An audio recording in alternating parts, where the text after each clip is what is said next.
Depuis le 1er juillet, je vous le rappelle, il est interdit de fumer dans de nombreux lieux publics à ciel ouvert en France, plages, parcs, à bord des écoles. Vous pourriez penser que ces mesures sont sévères.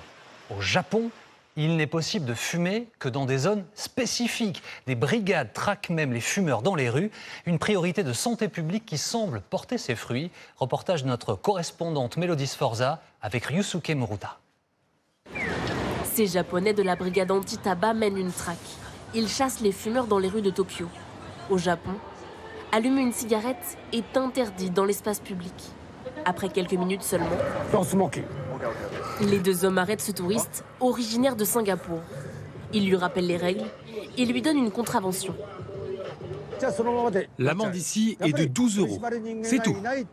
Mais peu importe, que ce soit 12 € ou plus de 120 €, ce qui fonctionne, c'est lorsqu'il y a des agents comme nous qui font appliquer la loi. Depuis 2020, le gouvernement japonais impose une règle stricte. Interdiction de fumer dans les rues, dans certains parcs et dans la plupart des grands restaurants. Pour allumer une cigarette, il faut se rendre dans ces zones fumeurs. Je pense que c'est bien de séparer les espaces.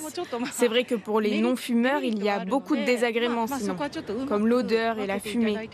Ces espaces sont bien adaptés à la société japonaise, je pense.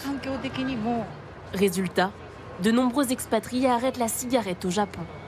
Dans les smoking areas, c'est désagréable vraiment de fumer dedans parce que tout le monde est serré, y a de la fumée partout forcément. Donc en général, on peut essayer de se cacher dans des rues, mais c'est pas plaisant non plus parce qu'on n'est pas à l'aise et on est à l'affût de se dire est-ce qu'on va se faire attraper par la patrouille anti-fumeurs. C'est plus désagréable de fumer au Japon en fait.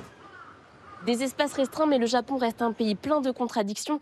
Ici, on trouve des paquets de cigarettes à moins de 5 € dans les supérettes ouvertes 24 heures sur 24, mais aussi dans des distributeurs comme celui-ci, des machines auxquelles tout le monde ne peut pas avoir accès. Il faut être majeur et avoir une carte fumeur comme celle-ci.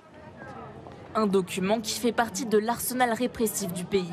Pour l'obtenir, candidature Internet avec papier d'identité obligatoire. Et impossible de contourner toutes ces règles avec les cigarettes électroniques. Elles aussi sont interdites dans les rues. En 10 ans, le taux de fumeurs est passé de 23 à 15% au Japon.